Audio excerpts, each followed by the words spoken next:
Itong kaalawan ng mga DDS, kakaiba talaga. No? Pati nang nananahimik na si Atty. Leni Robredo na tumatakbong mayor ng Naga City, hinahanapan, iniintriga at sinasali pa. Akala mo naman sinasabi ni Harry Roque, tagapagsalita ni dati ni Duterte at abogado ni Duterte, kahit na nagtatago at wala naman dito sa ating bansa sa takot. Hindi ko alam kung anong kanya kinatatakutan. Sinasabing si Leni daw bakit tahimik sa issue ng impeachment ni Vice President Sara Duterte. Yan ang pakailan ni Leni dyan. Ha? Parang ang gustong palabasin ni Roque, si Leni dapat nagsasalita. Dahil ito rin ginawa kay Sara isang malinaw na pangharas. Yung kasong impeachment at saka yung pagtanggal sa National Security Council. Talaga ito si Roque, hindi lang pala sobrang takot sa batas ng Pilipinas. Kaya nagtatago sa labas. Kung hindi talagang makakalimutin pala itong taong ito, si Harry Roque. Alam bakit? Tinuturing lang para daw harassment itong ginagawa kay Sara Duterte ng Marcos administration. Yun naman kasong impeachment, ayaw nga ng Pangulong Marcos. Ito naman pagtanggal sa kanya, yan ay exclusive na karapatan ng Pangulo na siya tanggalin sa National Security Council kasi nga siya ay threat na rin sa kanyang buhay at sa ating Pangulo. Pangalawa, nakakalimutan ni Harry Roque yung malupit na ginawa ni Duterte, former President Duterte kay Leni Robredo. Kung yung mga gunita, si Leni Robredo ay member ng gabinete ni Digong Duterte. Pero doon sa mga cabinet meeting, parang iniinsulto pa niya. Pagkatapos, yung sunod na mga meeting ng mga panahon yun, hindi na sinali sa cabinet meeting at parang sinabihan lang, hindi na ikaw, hindi ka na member ng gabinete o hindi ka nakasama sa meeting. Di ba ganun ay babaeng tao, ginaganon nila? Ito naman kay Sara Duterte, nag-resign siya o tinanggap ng Pangulo, hindi na siya member ng gabinete. O tinanggal siya dahil siya nananakot at nagbanta sa buhay ng Pangulo. Di ba? Na-justify ng Pangulo kung bakit dapat tanggalin si Sara Duterte. At yun naman pong pagpapile ng impeachment, walang kinalaman ng Pangulo.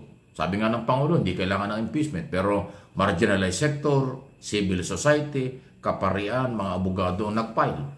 Na magiging 4 na nga yung impeachment na yan dahil may mga congressman na magpapile din ng impeachment laban kay Sara. O di ba? Bakit ginagamit ni Harry Roque si Atty. Robredo at tinatawagan ng pansin na bakit daw tahimik sa isyong ito? Bakit naman siya makikialam? Yung kanyang posisyon tinatakbo ngayon, local na lang. For mayor. Ang feeling nitong si Harry Roque ay si Sara ay argabyadong. Inaapi at aping-api. Wow! Ikaw Roque, ikaw yung nangunguna kung makabati ko sa gobyernong ito.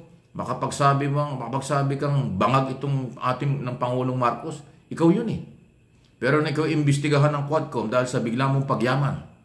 At posibleng may kinalaman ka sa operasyon ng illegal na pogo. Nagtago ka na. Kayo mag-asawa. Hindi na kayo bumalik dito. Hindi na kayo magpakita rito. Pero mananagot kayo dahil mayroong kaso. Hindi lang yung contempt. Kinontempt ka dyan sa Kongreso kung hindi yung qualified human trafficking na ipinail ng Presidential Anti-Organized Crime Commission before DOJ. Non-bailable offense yan. Naghihiring na sa yung preliminary investigation. Pag na-file yan sa korte at nakita ang probable cause, warrant of arrest, magagaya ka kay Kibuloy na kaibigan mo rin. Makukulong. Non-bailable. Yan ang kinatatakot mo Pero yung iyong mga pagsalita na sinasabi tungkol dito sa ating gobyerno ngayon, kahit wala ka, katawa-tawa na lang. Dahil pati yung mga taong nanahimik gusto mo pang idamay at patuloy nyo nilililang ang yung mga followers, kawawa yung mga Pilipino naniniwala sa inyo. Kung kayo'y matatapang o matapang ka, humarap ka rito, bumalik ka rito, harapin mo ang kaso mo. Hindi yung nagtatago ka sa labas ng bansa, sobrang bakasyon na yan. Lumabas ka nga rito nang hindi nga alam ng mga kinaukulan di ba? Sayang naman yung pagiging abogado mo at international lawyer mo kung yung batas sa Pilipinas itataguan mo lang. Pagkatapos ayaw mong tumigil at kung ano sinasabi mo sa gobyernong ito. Sinong susuporta sa inyo? Sinong susuporta sa iyo? Wala. As in wala. Kasi kung tama ang sinasabi mo at kapanipaniwala ang mga ginagawa nyo, dapat haharapin nyo ang batas dito sa Pilipinas. Hindi tinatakasan, hindi nilalayuan. Malinaw naman kahit na sabihin mo hindi ka tumatakas bakit wala ka rito? Bakit nagpaskot ng bagong taong ka sa abroad o kung saan ka man nandoon kayo mag-asawa? Di ibig sabihin, may iniiwasan ka rito. Umiiwas ka sa Philippine Authority, Philippine law. Di ba? Dahil kung ang Quadcom hindi pa naman tapos. Nagkaroon na sila ng final recommendation o initial recommendation kung sino dapat kasuhan, pero totally hindi pa tapos ang 19th Congress para panagutin ka at inihintay ka pa rin. Di ba? Pero again, balikan natin ang Leni Robredo. Pinipilit nyo kasi na yung mga piglawan-dilawan makuha nyo, suportahan kayo sa inyong paniwalang kayo inaargabyado ng gobyernong ito. Malabo pa yan sa sabaw ng pusit mangyari. Kasi alam ng piglawan-dilawan, alam ni Atty. Leni Robredo kung paano siya ininsulto, paano siniraan ng mga Duterte group, paano nirakan ang Liberal Party at piglawan ng Duterte administration.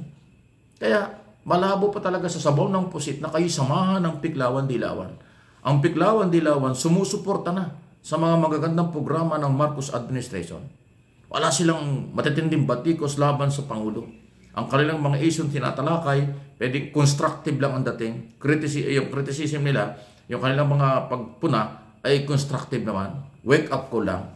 Hindi sila namimirasonal katulad ng mga Duterte at ng inyong mga followers. Mga Duterte group. Puro personal ang pag-atake sa gobyerno. Sinong sasama sa inyo? Kaya iba.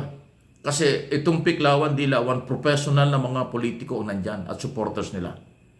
Hindi nila binababa ang level nila sa mababang antas. Issue lang. Walang personal. Hindi katulad ng grupo ng iba dyan, anti-Marcos, puro personal, puro atake, puro paratang, okay? Walang lehitimong issue. Tapos ginagamit pa ng mga vloggers nila for content only, for views only. For views only. Anong ibig sabihin nun? Pera-pera lang. Ang galaw nila. Tayo hindi. Sasabihin ko totoo. Ang Marcos ginagawa ang tama para sa bayan. Ang dilawan, piklawan, oposisyon pero nakikiramdam at sumusuporta sa tamang ginagawa ng Pangulo. Wala silang personal na issue. Ang anti-Marcos, nakilalang Duterte, walang issue. Puro banat lang. Aber, saan sasama ang tao? Matatalino ang Pilipino. Matatalino ang aking mga viewers, subscribers, at followers dito sa aking mga channel. Kaya lagi silang nandito at dadami pa ito dahil naniniwala ako.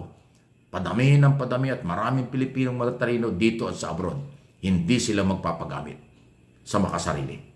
Lagi kong sinasabi yun. At hindi sila magpapalinlang sa mga mabababaw na argumento. Mababaw na mga isyu dahil sa kanilang galit, inggit, o planong pang-aagaw sa pamahalaan. Any comment, reaksyon, malaya po kayo. Please subscribe.